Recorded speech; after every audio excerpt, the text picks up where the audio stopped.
সম্মানিত দর্শক, আজকে যে বিষয়টি নিয়ে আলোচনা করব, সেই বিষয়টি সম্পর্কে জানেন না এমন কোনো দর্শক নেই। সেটা হলো পালানো। আমাদের শৈশবে আমরা নিজেরা পালিয়েছি। কখনো খেলার ছলে, পলাপুলি খেলা। আর কখনো প্রয়োজনের তাগিদে কোনো একটা অন্যায় করেছি, এখন লুকিয়ে থাকতে হবে। আবার আমরা নিজেরা যেভাবে পালিয়েছি, সেই পলানোর অনেকগুলো দৃশ্য খেলার ছলে হোক কিংবা প্রয়োজনের তাগিদে হোক। তো আমরা প্রায়ই ধরা পড়ে যেতাম। কেউ দেখে ফেলত। আমরা তখন অনুনয় বিনয় করে বলতাম যে, "আমরা যে পালিয়েছি এ কথা কাউকে বলো না।" এরকম দৃশ্য দেখুন, আপনাদের মনে পড়ে কিনা? আমরা আমাদের নিজেদের বাইরে আমরা পশু, পাখি, কীট-পতঙ্গ তাদেরকেও পালাতে দেখেছি। এবং সেই পালানো আমাদেরকে ভীষণ রকম, বিশেষ করে বিড়াল, কুকুর, আমাদের যে গৃহপালিত প্রাণীগুলো তারা একটু বুদ্ধিসম্পন্ন। তো কখনো মানুষের ভয়ে, কখনো মানুষের সাথে খেলার ছলে, কখনো আপন গোত্রের অর্থাৎ এক বিড়াল আরেক বিড়ালের সঙ্গে, এক কুকুর আরেক কুকুরের সঙ্গে খেলতে গিয়ে বা অন্য যেকোনো কারণে রণভঙ্গ দিতে গিয়ে তাদেরকে কখনো পিছনে ফিরে দৌড়াতে হয়েছে, কখনো পালাতে হয়েছে। আমাদের এই সমাজে মানুষ এবং প্রাণীর মধ্যে পালানোর ক্ষেত্রে আমরা যেটিকে সবচেয়ে বেশি নম্বর দেই এবং সবচেয়ে বেশি গালাগালি করি, সেটি হলো শিয়াল, ধূর্ত শিয়াল।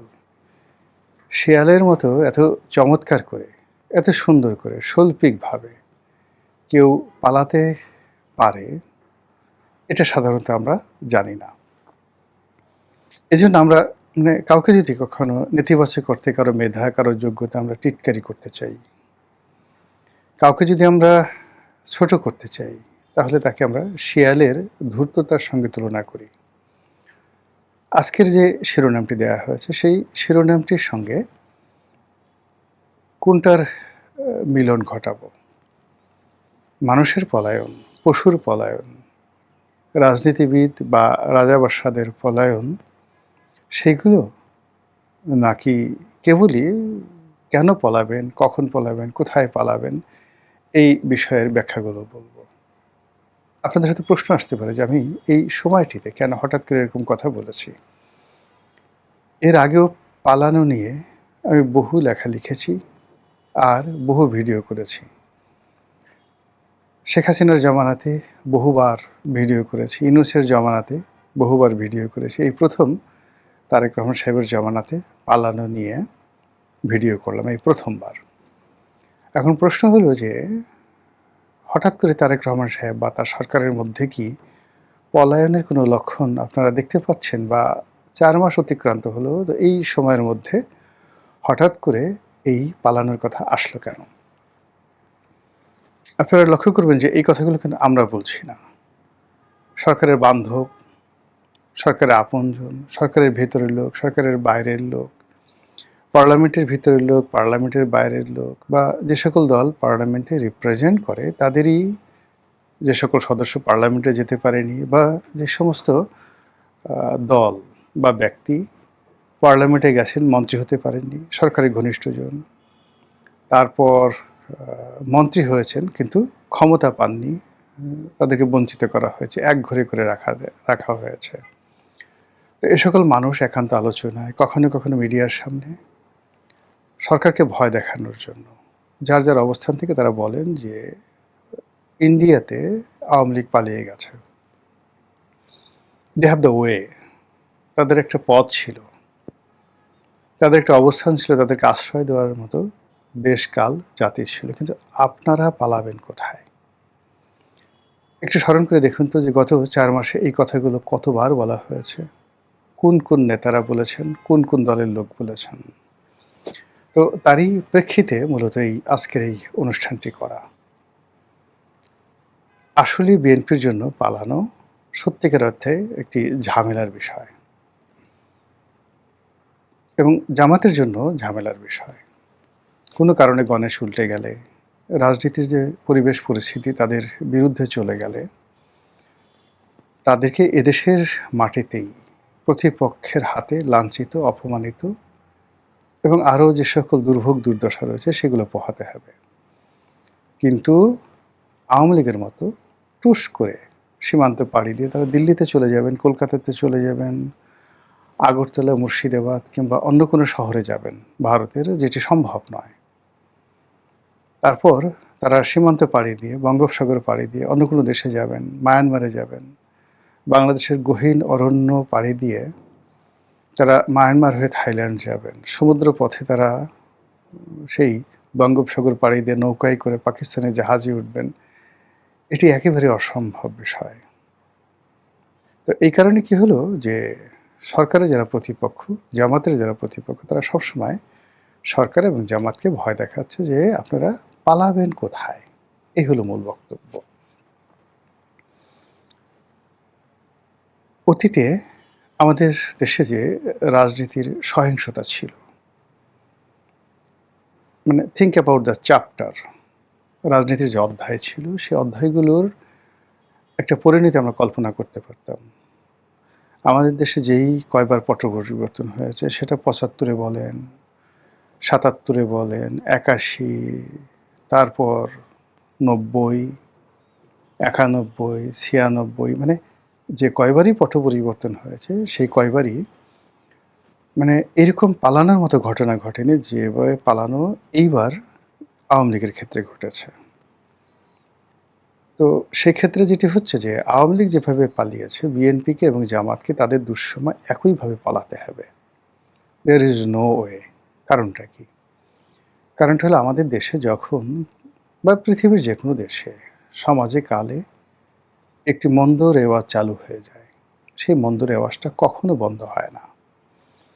ধরুন আওয়ামী লীগ কেন পালালো? প্রচণ্ড একটা ভয় তাদের মধ্যে কাজ করেছে। আওয়ামী লীগ কেন পালালো? তাদের উপর এরকম জুলুম করা হয়েছে, অত্যাচার করা হয়েছে, নির্যাতন করা হয়েছে, যেগুলো সহ্য করে তারা দেশের মাটিতে থাকতে পারেনি। আওয়ামী লীগ জমানার শেষ দিকে বহু খুন হয়েছে, পুরো জমানা জুড়ে অসংখ্য গুম হয়েছেন, খুন হয়েছেন, ধর্ষণ থেকে শুরু করে সামাজিক যে অপরাধ, রাজনৈতিক অপরাধ, তার সীমা পরিসীমা নেই। কিন্তু এই দেশে বসবাস করার মতো তারা বিরোধী দলের জন্য একটি পরিবেশ সৃষ্টি করেছিল। তারা মামলা দিত, মোকদ্দমা দিত, একটু দেরি হতো। ওই জমানাতে মানে কোর্ট কাছারিকে শেখ হাসিনার পেটিকোট বলা হতো। এর কারণ হলো তারা সরকারের কথার বাইরে কোনো কিছু করে না। আচ্ছা, এখন কি অবস্থা আছে বলেন তো? এখন কার মানে আপনি বিচারাঙ্গন নিয়ে কি বলবেন? গত ২টি বছরে যেখানে ন্যায় বিচার পাওয়ার কথা ছিল, সেই ন্যায় বিচার কি হয়েছে? যেখানে আদালতের সুমোটো রুল দেওয়া উচিত ছিল, সেখানে আদালত নিজেই মজলুম হয়ে গেছে। দেশের একজন প্রধান বিচারপতি পলাতক, আর একজন প্রধান বিচারপতি জেলখানাতে। অ্যাপিলেট ডিভিশনের বিচারপতিরা প্রকাশ্য রাজপথে মার খেয়েছেন। বিচারপতি, তোমার বিচার করবে যারা, আজ দেখেছে এই জনতা। এই ধরনের কথাবার্তা পাকিস্তান আমলে বলা হতো, বাংলাদেশ আমলেও এরকম অনেক গান হয়েছে। কিন্তু মহামান্য সুপ্রিম কোর্টের অ্যাপিলেট ডিভিশন অথবা হাইকোর্ট ডিভিশনের কোনো সম্মানিত বিচারপতিকে পিটুনি দেওয়া হয়েছে, মারধর দেওয়া হয়েছে রাজপথে। এটি জুলাই বিপ্লবের সময় ঘটেছে। সাধারণ জনতার বিচারালয় আক্রমণ করেছে, বিচারকরা বিচারাঙ্গন ছেড়ে পালিয়ে চলে গেছেন। এটি গত ২ বছরে ঘটেছে। তো পরবর্তীতে আবার যারা ক্ষমতায় এসছেন, ঢালাওভাবে যেভাবে বিচারপতিদেরকে, মানে পুলিশ যেভাবে পুলিশের চাকরি খাওয়া হয়েছে, সিভিল অ্যাডমিনিস্ট্রেশনের চাকরি খাওয়া হয়েছে, বিচারপতিদেরকে ওইভাবেই দলীয় একটা ট্যাগ লাগিয়ে গণহারে তাদেরকে তাড়ানো হয়েছে। তো বেঞ্চে যারা ছিলেন, অর্থাৎ বিচারাঙ্গনে যারা ছিলেন আওয়ামী লীগ জমানায়, তাদের প্রায় সবাইকে তাড়ানো হয়েছে। যারা আছেন তারা ধুক ধুক করে কোনো মতে বেঁচে আছেন। অনেকটা প্রাচীরের গাত্রে এক নামগোত্রহীন, ফুটিয়াছে ছোট ফুল অতিশয় দিন, ধিক ধিক করে তারে কাননের সবাই। মানে তারা এমনভাবে আছেন যে কোনো মতে জ্বলছেন এবং আশেপাশের সব লোক তাদেরকে গালাগালি করছে। এর বাইরে আপনি যদি বারের কথা চিন্তা করেন, আওয়ামীপন্থী যত শীর্ষ আইনজীবী রয়েছেন, জুনিয়র, সিনিয়র, ঢাকা কোর্ট থেকে শুরু করে অন্যান্য বেঞ্চগুলোতে, ইউনূসের জামানাতে তো তাদেরকে দাঁড়াতেই দেওয়া হতো না। এখন কিছু আইনজীবী আছেন যারা নিয়মিত কোর্ট কাছারিতে করছেন, যাচ্ছেন, কথাবার্তা বলছেন, কিন্তু যেটিকে বলা হয় লিগ্যাল রাইট, সেই লিগ্যাল রাইটটা একেবারেই নেই। সরকারের ইচ্ছার বাইরে কেউ যাবে এ কথা কেউ কল্পনাই করতে পারছে না। সেলফ সেন্সরশিপ, আত্মনিয়ন্ত্রণ এবং নিজের অবস্থান থেকে সরকারকে তুষ্ট রাখার যে চেষ্টা এবং তদবির সবাই এই রাষ্ট্রে করে যাচ্ছেন। এতে করে আওয়ামী লীগ জমানাতে রাষ্ট্রে বসবাসের যে উপযোগিতা ছিল, রাষ্ট্রযন্ত্রের কাছে কিছুটা হলো আশা এবং আকাঙ্ক্ষা ছিল, এবং ন্যায় বিচারের ব্যাপারে একটু ধীর গতিতে হলেও মানুষ আশা করতে পারতো যে লোয়ার কোর্টে না হলেও মানে হাইকোর্টে হবে। এবং শেখ হাসিনা ব্যক্তিগতভাবে যদি কাউকে টার্গেট না করে থাকেন তাহলে তার জামিন হাইকোর্ট থেকে হবে, অথবা শেখ হাসিনাকে সামহাউ বললে বা তার কাছে গেলে যে কোনো একটা মাধ্যমে একটা সমাধান পাওয়া যাবে। কিন্তু একই বাংলাদেশ, এই বাংলাদেশে শুধু সমস্যা তৈরি হচ্ছে কিন্তু সমাধানের কোনো কেউ নেই। কোনো মানুষ, কোনো রাজনৈতিক নেতৃবৃন্দ, কোনো মন্ত্রী, এমপি, আমলা কামলা কারো দরবার আর্ত মানবতার জন্য, মুসলিমের জন্য খোলা নেই। ফলে আমলাতান্ত্রিক জটিলতার মধ্যে যে যার অবস্থানে বসে এতটা হাহাকার করছে, আর নিজের মনের মধ্যে প্রতিহিংসা, জিঘাংসা, হিংসা, দেশ বিদ্বেষ, ক্ষোভ, বিক্ষোভ, অনেকটা যাকে বলা হয় সেই যৌতুগৃহের মতো, যেটাকে গ্যালভানাইজিং ইউনিট বলা হয়, যেখানে লোহা গলিয়ে একেবারে পানির মতো করে ফেলা হয়। ঠিক ওই যৌতুগৃহ, সেই যৌতুগৃহের মতো মানুষের মন এবং মস্তিষ্ক টক বগিয়ে ফুটছে। ফলে এই অবস্থাতে যদি কোনো কারণে ক্ষমতার একটা ট্রানজিশন হয়, তাহলে মানে এই তিনটি, এখানে ৩ থেকে ৪টি পক্ষ আছে এই মুহূর্তে। ডক্টর মোহাম্মদ ইউনূসের একটি পক্ষ, তাদেরকে মদদ দিয়েছে বিদেশি যে সকল পক্ষ বাংলাদেশে আছে, তারা সরাসরি বিদেশি কিছু লোকজন, বিদেশি রাষ্ট্রের যারা প্রতিনিধি তারা, এবং সেই সকল রাষ্ট্রের যে সকল দালাল রয়েছেন, ফড়িয়া রয়েছেন তারা। এই গত ২ বছরে সাংবাদিক, সাহিত্যিক তো এখন আসলে নেই বললেই চলে, সাংবাদিক নামধারী কিছু লোক আছেন, কিছু নব্য ব্যবসায়ী, নব্য রাজনীতিবিদ, ধড়িবাজ, যে সকল লোকজন তৈরি হয়েছে গত ২ বছরে, বিশ্বাস করেন তাদের পালানোর কোনো জায়গা নেই, নো ওয়ে।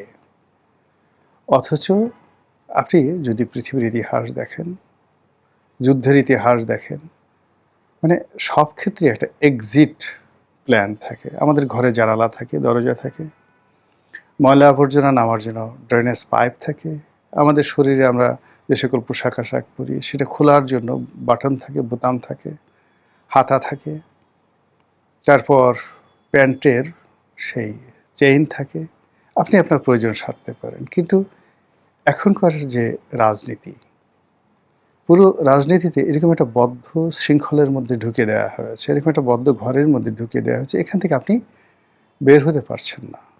সীমানা পাড়ি দেওয়া তো পরের কথা, অথচ যখনই এরকম কোনো কাজ করা হয় রাজনীতি বা অন্য যে কোনো জায়গাতে, প্রায় সব ক্ষেত্রে একটা সেফ এক্সিট থাকে, পালানোর একটা পথ থাকে, ফেরার একটা পথ থাকে, ফিরে আসার একটা পথ থাকে। কিন্তু এখন সকল পথগুলো, আসার পথ এবং যাওয়ার পথ, রীতিমতো সিল্ড হয়ে গেছে, বন্ধ হয়ে গেছে।